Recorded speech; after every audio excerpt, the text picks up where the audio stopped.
بسم الله الرحمن الرحیم. مینوالو سلامونه مې ومنئ. د پروګرام سټارټینګ د اشنا بدوړي صاحب په دې شعرونه کوو چې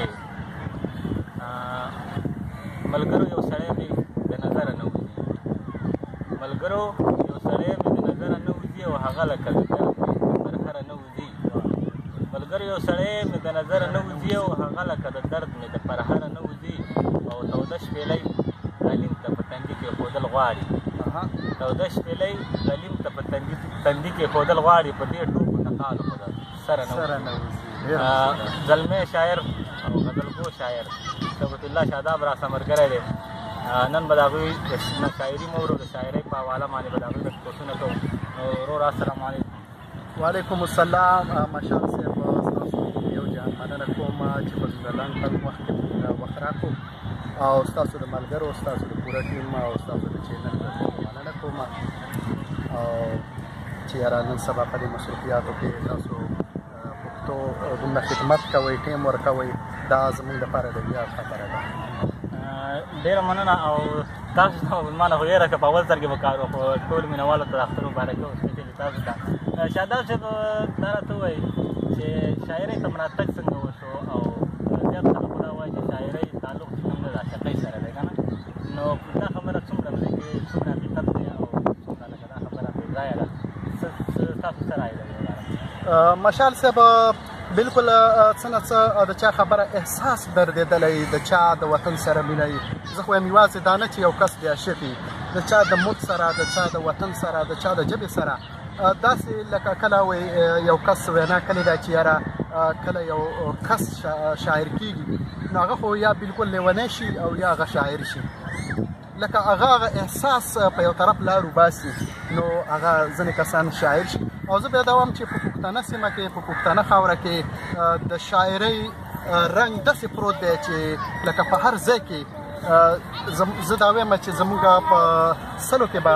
95% کسان شاعران وي، ولې څوک لیکل کوي او څوک نه کوي، چا دا احساس را ژوندی کړی او چا نه دی. دا راته وایي شاداب صاحب چې ړومبنی غزل هم کم دی، په هغه هم راته لږ وواورو. مشال صاحب ړومبني خو موږ به داسې ګډې وډې لیکلې،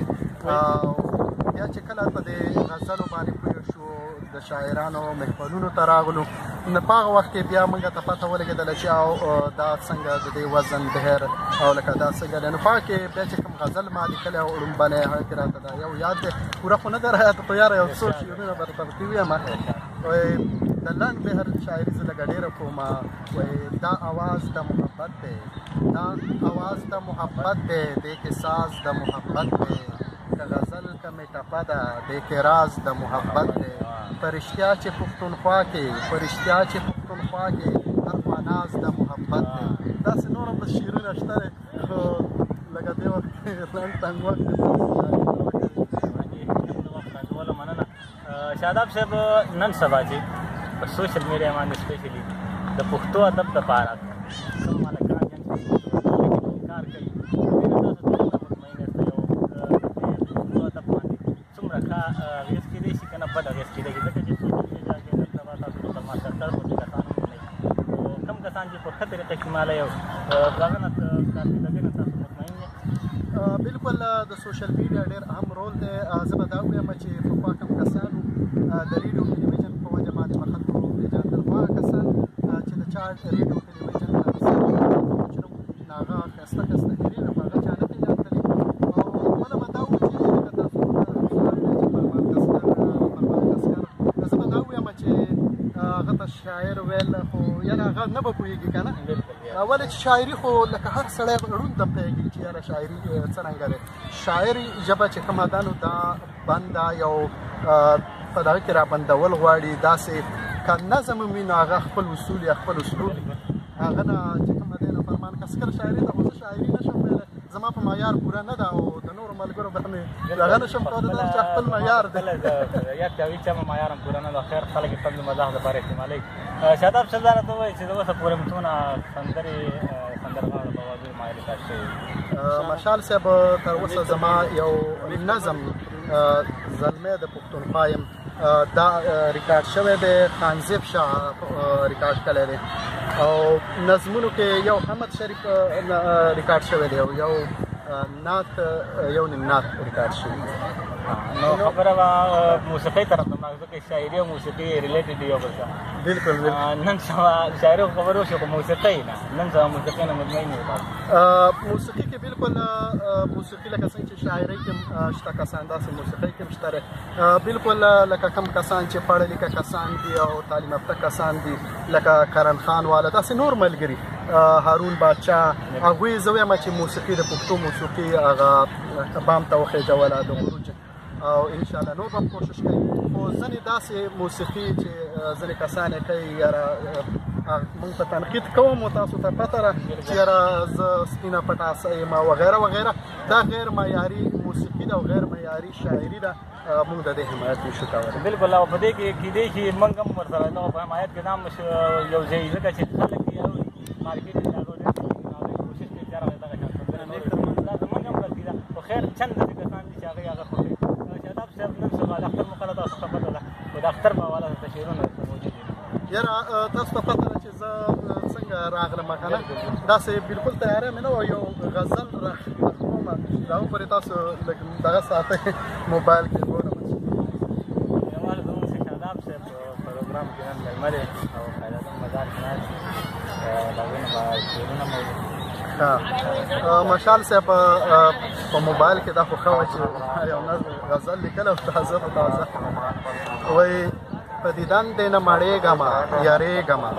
په دیدن دې نه مړېږمه یارېږم ګرانستانه چې بیلېږمه یارېږم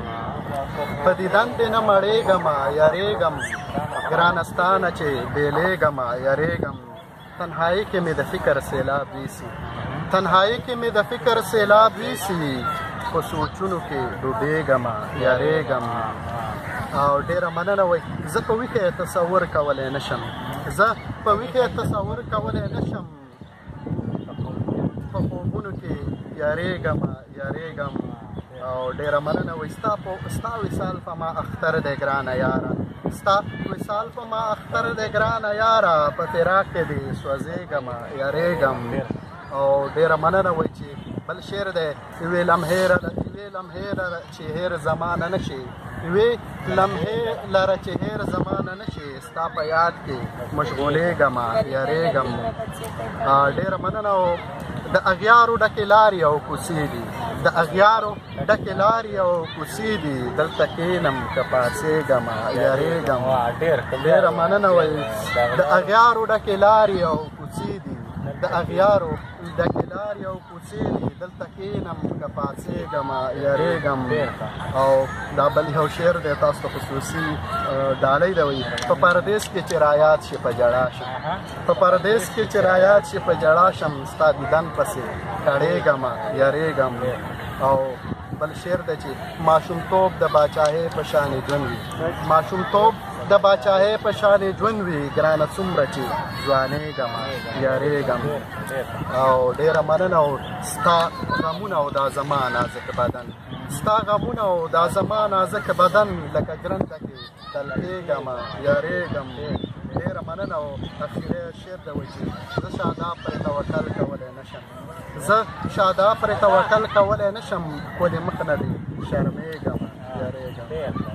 ډېره مننه مشال صاحب د وخت راکولو ډېره مننه شاداب صاحب دا راته ووایي چې باجوړ کې خو ما ته پته ده چې باجوړ پښتو ادبي کاروان چې کومې څانګې کولا شوي برانچونه کولا شوي هغه کې خو پښتو اردو ماڼۍ تاسو پاتې شوی دی خو دلته په کراچۍ کې چې کوم ادبي تنظیمونه کار کوي د پښتنو په علاقو باندې چېرته په هغو کې په دې باندې پاتې شوی که نه اوس هم تګ راتګ کېږي ناسته پاسته کېږي او دغه پروګرامونه ډېره مننه دا باجوړ بالکل کاروان کې په اردو باندې پاتې شوي او کار مو سره کړی تقریبا 2008 نه دا مو سره او دلته جرس ادبي ټولنه چې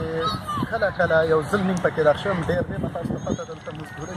بالکل نو انشاءالله کوشش به کوو چې دلته خپل لکه داسې ملګري چې کوم وخت نشي ورکولی هغو تنظیمونو ته کوشش به دا کوو چې موږ خپل یو داسې تنظیم جوړ کړو داسې ناسته کوو ادبي ناسته پکې کوو او یو داسې یو تنظیم جوړ کړو او لکه موږ هم دغه غرض دی چېرې د پښتو خدمت وکړو هغه کسان چې کوم هغه تنظیمونو ته نشي ورتللی وخت نشي ورکولی نو انشاءالله تاسو به هم راسه ملګري او موږ به ملګري شاداب صاحب چې تاسو کومه خبره وکړه که نه چې ټیم د زما په خیال دا ډېره ښه شوې ده لکه نن چې کوم تاسو ما د یو عام ډاکټر په مخه باندې راځو او دا د دې محترم چلولی نو دغه شان موږ نور ملګري کوم راجمع کېږو د هغه پروګرام باندې کولی شي د کېږي په سوشل میډیا باندې زما په خیال یو ښه سوچ ده ستاسو او زما په خیال ډېر ښه سوچ دی مثبت سوچ دی شاداب صاحب په اخره کې څه پیغام به په اخره کې زه لیکوالانو ته کوم چې شاعران دي هغو ته یو پیغام ورکول غواړم چې ښه شاعري کوئ معیاري شاعري کوئ او لکه هغه شاعري کوئ چې سبا له هغه تاسو باندې مطلب داسې شاعري نه ده کول پکار چې ستاسو هغه شخصیت باندې منفي اثر وغورځېږي بلکې داسې شاعري کول پکار دي چې هغه ستاسو شخصیت اوچت شي په هغه باندې مثبت اثر وغورځي دغه ځوانانو لیکوالانو ته زما دا زموږ ګران ورور شیخ عبدالله شاداب صاحب د اشنا مجلس صاحب د دې شعرونه باندې اجازت واخلم چې ستا خبره هم صحیح ده د زړه سره ستا خبره هم صحیح ده د زړه سره خو زما هم مجبوري ده د زړه سره او ستا په سر د جوړه شوې د مودو نه ستا په سر د جوړه شوې د مودو نه د سپوږمۍ سره یاري ده د زړه سره بل قربا عبدالله مشال